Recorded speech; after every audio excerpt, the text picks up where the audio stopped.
베드로전서 2장 1절과 2절의 말씀, 우리가 찾으시면 한 말씀씩 교독을 하도록 합니다. 신약성경 377면에 베드로전서 2장 1절과 2절의 말씀, 우리 한 절씩 교독을 합니다. 1절 말씀을 제가 먼저 읽습니다. 그러므로 모든 악독과 모든 기만과 외식과 시기와 모든 비방하는 말을 버리고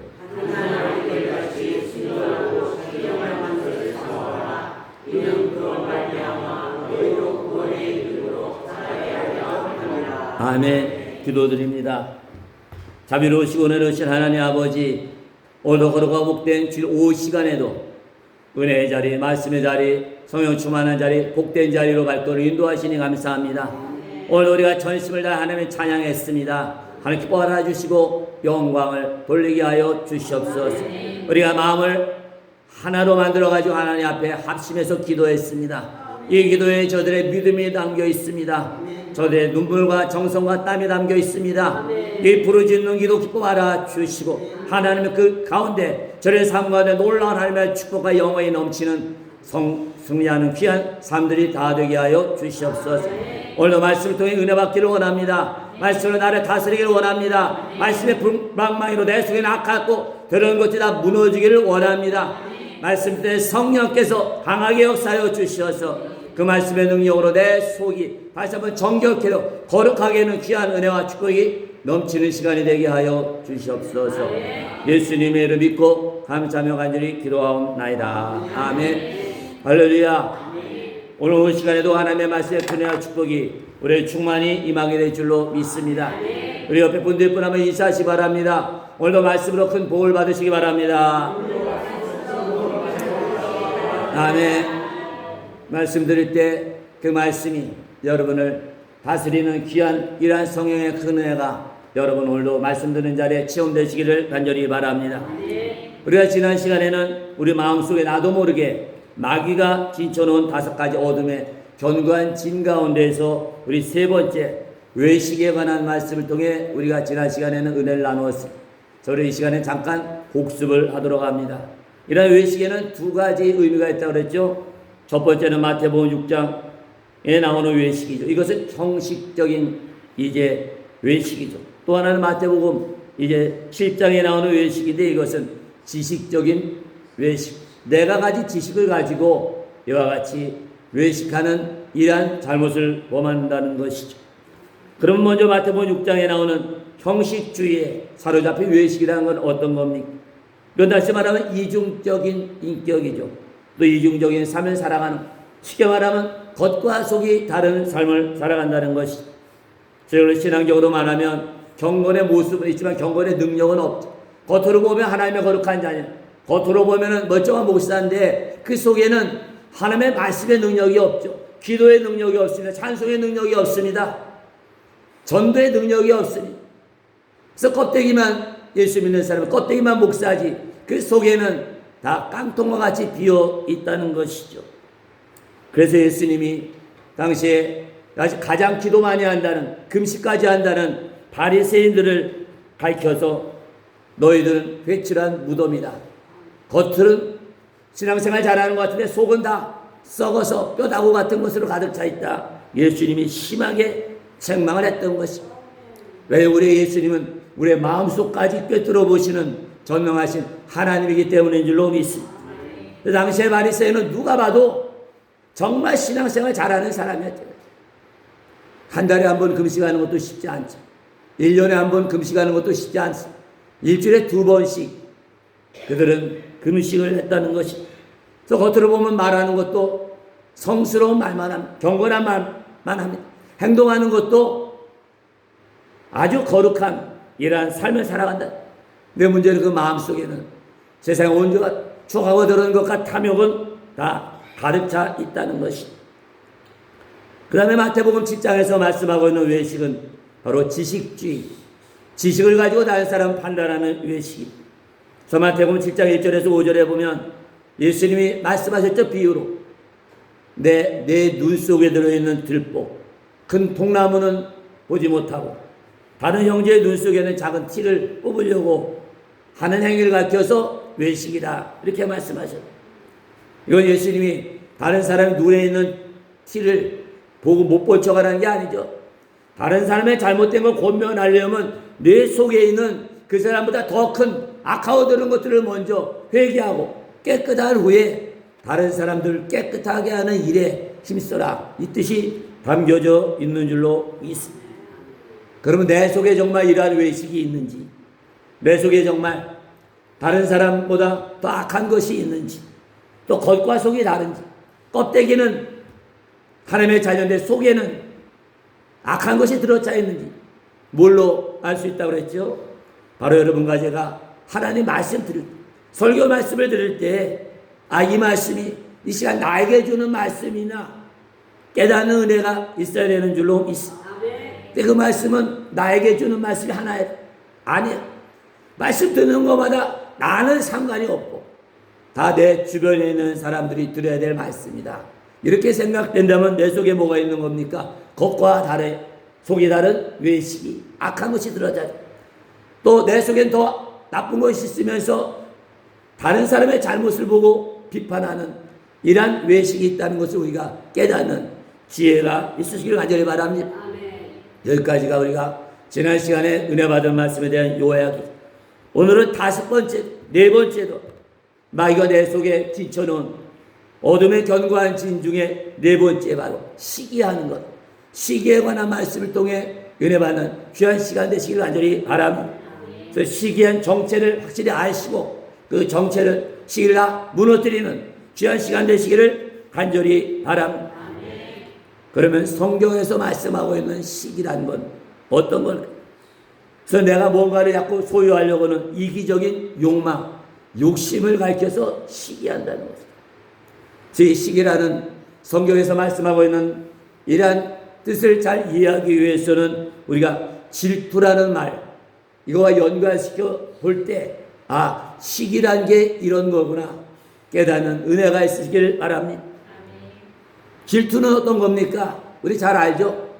특별히 내가 누군가를 좋아하는데 그 사람이 다른 사람을 좋아한다든지, 또는 다른 사람이 그 사람을 좋아한다든지, 저 누군가 내가 저 사람에게 받아야 될 사랑을 내가 받지 못하고 다른 사람이 사랑을 받는다고 생각할 때 내 마음속에서 일어나게 되는 불편한 이런 감정이, 기분이 상하는 감정이라는 것입니다. 근데 여기서 한 걸음 더 나아가는 것이 시기라는 거예요. 시기가 일어나면 질투에서 끝나는 것이 아니죠. 한 단계 넘어가지고 이제는 그 사람을, 내가 저 사람한테 사랑을 받고 싶었는데 그 질투가 심해지게 되면 시기가 돼가지고 어떤 일이 일어나냐. 이제는 그 사람을 깔아 뭉개려고 한다는, 그 사람의 인격을 짓밟아 버리려고 한다. 그 사람에게 악한 일을 행한다는. 그 시기가 생기면 이제 말로, 행동으로 악한 일을 저지르게 된다는, 이런 말을 가르쳐서 다른 말로 비방이라 이렇게도 말해요. 그래서 비방이란 말은 뭐냐면 몰래 그 사람 뒤에 가가지고 그 사람 뒤꿈치를 입으로 뜯어먹는, 독사가 사람 지나가면은 앞에서 나타나면은 다 도망가죠.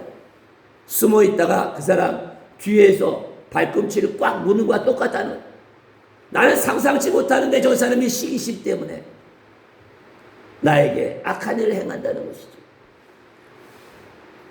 그래서 이런 걸 껴서 중상모략이라고 하죠.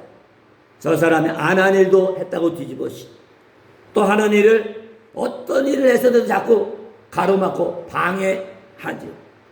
저희라는 시기에 대한 확실한 예를 우리가 알 수 있는 것이 창세기 37장 나.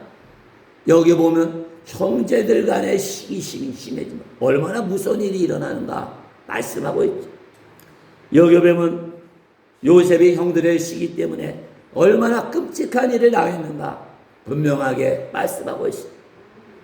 왜냐하면 요셉의 형들은 물론 이복 형제지만, 엄마는 다른 형제지만 그 동생이 요셉을 얼마나 시기했으면 가족으로서는, 형제로서는 도저히 할 수 없는 너무나 악한 짓을 저질렀다는 거죠. 왜냐하면 사람들이 없는 외딴 곳에서 요셉을 만나게 되자 이 이복 형제들은 그를 죽이려고 했다는, 그러다 형이 르벤을 죽여서 내겠느냐? 저 구덩이에 일단 처박아 넣자. 그랬더니 죽이고자 하는 살인하는 마음을 가지고 동생을 구덩이에 처박아 넣었어. 그러다 애굽 상인이 지나가니까 자기 동생을 돈을 받고 뭐로 팔아버려요? 노예로 팔아버려. 그러면 요셉 형들은 왜 요셉을 이렇게 죽이고 싶을 정도, 노예 팔아먹을 정도로 시기를 했을까? 여기 중요한 두 가지 이유가 있죠. 첫 번째는 요셉이 하나님의 은혜를 너무나 받았다. 어떤 은혜를 받았어요? 계시를 받았다. 꿈만 꾸면 하나님의 놀라운 계시를 보여줬다. 그래서 부모도 요셉 앞에서 절을 하고, 동생들도 다 꿈에 보니까 형들도 다 내 앞에 절하대, 이렇게 얘기해요. 여러분, 하나님의 받은 계시는 마음속에 간직하고 우리가 기도해야 될 줄로 믿습니다. 언제까지 기도하면 이루어질 때까지. 근데 그걸 가지고 입에 뱉으면 그 순간부터 나도 모르게 뭐가 되는 거예요? 자랑이 되네, 자랑이. 그러면 그 자랑을 들으면 나도 손해고, 듣는 사람은 뭐가 생기게 돼요? 질투가 지나서 시기가 돼. 저놈의 자식은 뭔데?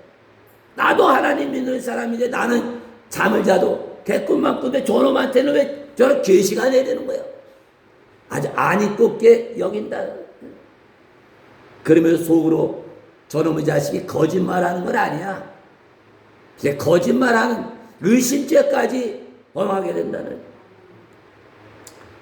두 번째는 아버지 때문에 형제들 간에 죽이고 싶은 시기심이라. 왜냐하면 창세기 37장에 보면 아들이 여럿인데 요셉에게만 채색 옷을 입혀줬다. 그 어디 가도 뭐예요? 눈에 딱 띄잖아요. 채색 옷이 뭡니까? 우리로 말하면 색동저고리다. 자식이 여럿인데 다른 자식은 다 광목 하얀 옷이나 검정 옷 입혔는데 요셉이란 자식만은 바로 여러 가지 색깔로 화려한 옷을 색동저고리를 입혔다. 어디 가도 눈에 띄죠. 그러니까 그 형들의 눈에서 불이 난다는 것, 불이. 어떻게 저놈의 자식만 저렇게 이뻐하고 저놈의 자식만 저렇게 좋은 옷을 사주는가. 그죠? 그러면 요셉의 아버지인 야곱 외에 다른 자식들도 많은데 이 요셉에게만 특별히 이런 채색 옷, 비싸고 예쁜 옷만 입혀줬어. 거기에 중요한 이유가 있죠. 야곱에게는 두 아내가 있는데 첫 번째 아내는 어쩔 수 없이 결혼한 거고 두 번째 아내가 정말 사랑하던 아내였죠. 근데 진짜 사랑하는 아내에서는 자식이 없고 어쩔 수 없이 결혼한 그 첫 번째 아내 라헬에게서는 자식이 막 줄줄이 나온다는 거죠. 그러다가 야곱이 노년에 나이 많이 들어갔고 사랑하는 라헬에게서 낳은 아들이 바로 누구예요? 요셉이다. 그러니까 요셉의 엄마가 이쁘니까 누구도 이쁜 거예요. 거기서 나온 애도 10자식보다 더 이쁘고 귀한 거라. 그래도 그렇게 이쁘면 다른 자식도 없을 때 이뻐하든지 또 없을 때 용돈을 더 주든지 해야지. 그게 친하게 걔만 이뻐하면 어떻게 해요? 결국은 질투가 지나가서 마귀가 역사하면 시기가 되고 그 시기가 뭐로 나와요? 집에서 살인극이 벌어져요. 동생을 노예로 팔아버리는 무서운 일이 일어나게 된다는 것이죠. 근데 안타까운 일은 구약시대 때만 이런 일이 일어난 것이 아니죠. 기독교 역사에 보면 초대교회부터 중세, 지금도 오늘날 신앙생활하는 요즘에도 교회라고 하는 신앙 공동체 안에서도 함의 가족들 간에 성도들 간에 이러한 시기로 인한 악한 일들이 종종 일어나고 있다는 것이죠. 그래서 여러분과 제가 살아가면서 성도 중에 누군가를 시기해서 그 사람 위로하고 그 사람을 비방하고 그 사람을 욕하고 모함한다면 뭐와 똑같은 거예요? 이복 동생이 요셉을 죽이려고 했던 형들, 구덩이에 처박아 놓던 형들, 노예로 팔아먹은 형들과 똑같이 악한 짓을 거든. 그러니까 시기는 무서운 죄라는 것 우리가 기억해야 될 줄로 있습니다. 그 교회 안에 성도들 간에 왜 이런 시기가 일어날까? 그죠? 여기 중요한 이유가 있다고 있습니다. 왜냐하면 우리가 똑같이 신앙생활해도 똑같이 하나님의 은혜 평균적으로 똑같이 받는 게 아니에요. 어떤 사람은 더 큰 은혜 받고, 어떤 사람은 중간치 받고, 어떤 사람은 별로 은혜를 못 받는다는 거죠. 이런 차별이 있다는 거죠.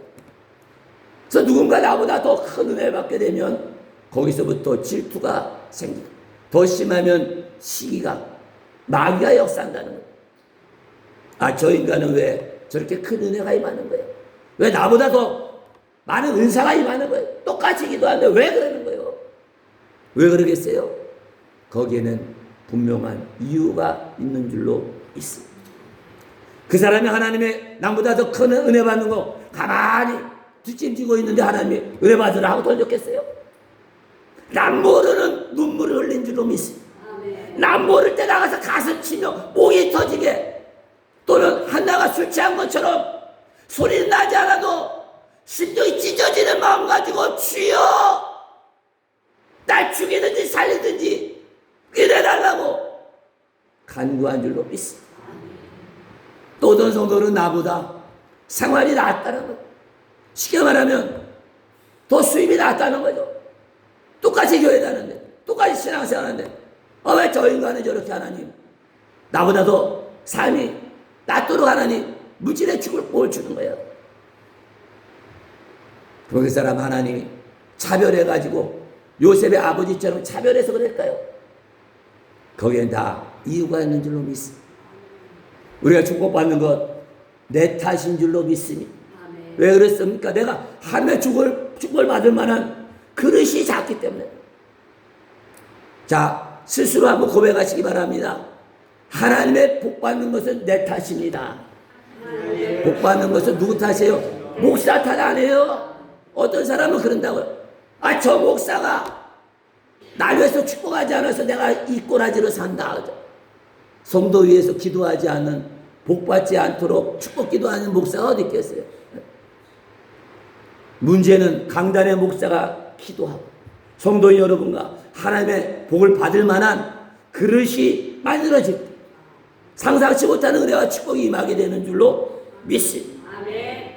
또 이런 은혜와 축복 받을 때 조심해야죠. 뭐 해주려고 조심하라고요? 뒤로 자빠져서 깨지지 않도록, 축복의 그릇이 깨지지 않도록, 믿음의 그릇이 깨지지 않도록, 은혜의 그릇이 깨지지 않도록 늘 깨어서 정신 바짝 차리고 기도하고 말씀에 따라 살아야 되는 줄로 믿습니다. 교만은 다 밟아버리고, 복을 받으면 받을수록, 은혜 받으면 은혜 받을수록 낮아지고 겸손하시기를 주의 이름으로 축원드립니다. 하나님이 성도들 간에 이와 같이 누구는 더 큰 은혜 주, 더 큰 축복 준 것은 다 하나님이 그 사람에게는 특별한 채색을 입힌 것입니다. 네, 조금 전에 말씀한 것처럼 요새 아버지와 같은 인간적인 생각이 아니죠. 하나님의 그의 기도를 들으시고 그의 헌신을 받으시고 눈물을 받으시고, 아, 이 자식은 내가 이러한 일에 써야겠다. 하나님이 쓰시기 위해서 은혜 주시고 능력 주시고 복을 주시는 거 믿으시기 바랍니다. 세상에 가서 자랑하라고 주는 거 아니에요. 아, 나 이렇게 은사 받았어도 까불지 마. 그렇지 않으라고 말하지 말라는 거예요.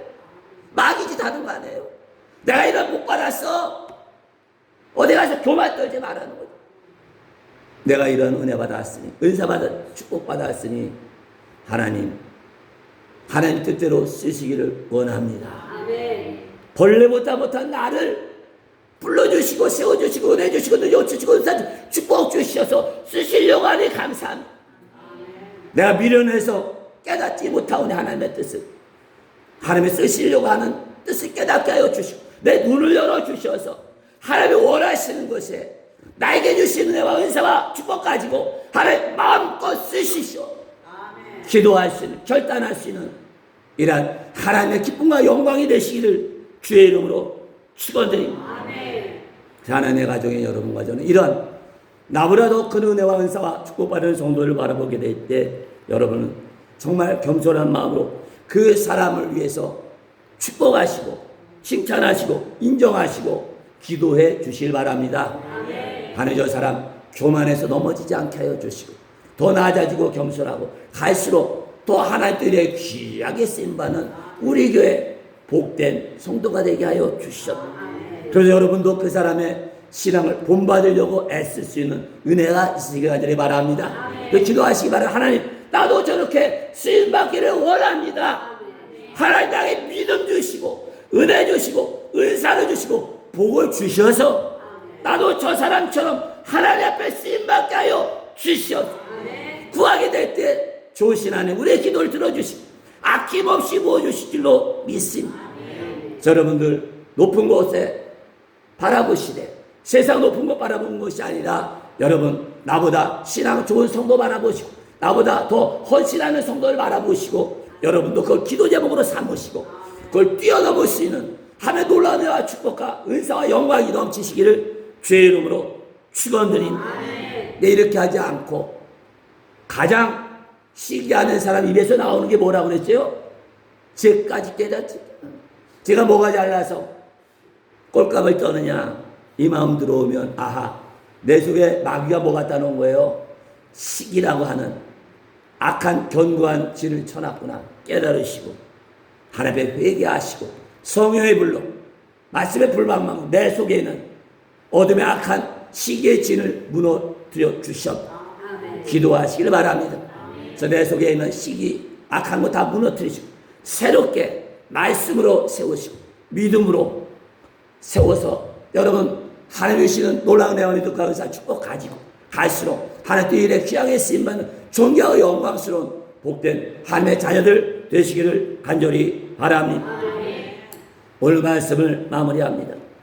오늘 원수 마귀가 나도 모르게 내 마음속에 세우는 어둠의 견고한 진 가운데 하나 네 번째 시기에 관한 말씀을 통해 우리가 은혜를 나눴습니다. 첫 번째로 시기라는 것은 내가 받아야 할 사랑인데 어떻게 저놈의 인간이 받는 거야 하는 질투를 할 때 느끼는 불편한 감정을 넘어가지고 그 사람을 짓밟고 파괴하고 악한 일을 하는 이런 무서운 죄라는 것 여러분 기억하시기를 간절히 바랍니다.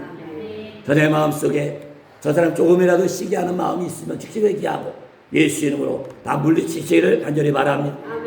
두 번째 하나님의 자녀 여러분과 저는 나보다 더 은혜 받고 더 믿음이 좋고 더 많은 은사와 더 큰 축복을 받은 성도를 보게 된다면 하나님 나도 저 사람같이 쓰임받을 수 있도록 믿음을 더 주시고 은사를 더 주시고 복을 더 주시옵소서.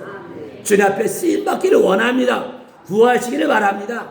이렇게 할 때 하나님 우리의 부족한 것 다 태워주셔서 그 사람보다 더 하나님이 위대하게 쓰는 복된 하나님의 자녀들 되시기를 간절히 바랍니다.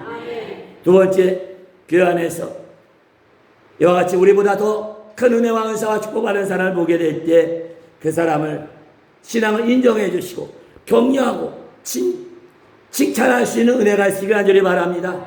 그러면 그 사람의 이러한 신앙과 헌신을 본받을 수 있는 귀한 은혜와 은총이 넘치시기를 간절히 바랍니다. 우리 시간에 결단하는 기도하기를 원합니다. 첫 번째 하나님 내가 살아면서 나도 모르게 마귀가 내 속에 세워놓는 어둠의 견고한 시기 때문에 내가 다른 사람 미워하고 그 사람 비방한 것 회개하니 용서하여 주시옵소서.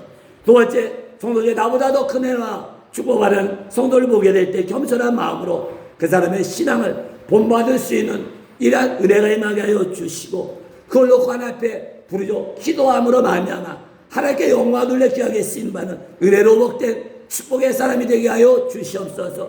같이 해서 기도합니다. 찬송가 280장 우리 간절한 마음으로 찬송하시고 뜨거운 마음으로 결단하는 기도하도록 하겠습니다.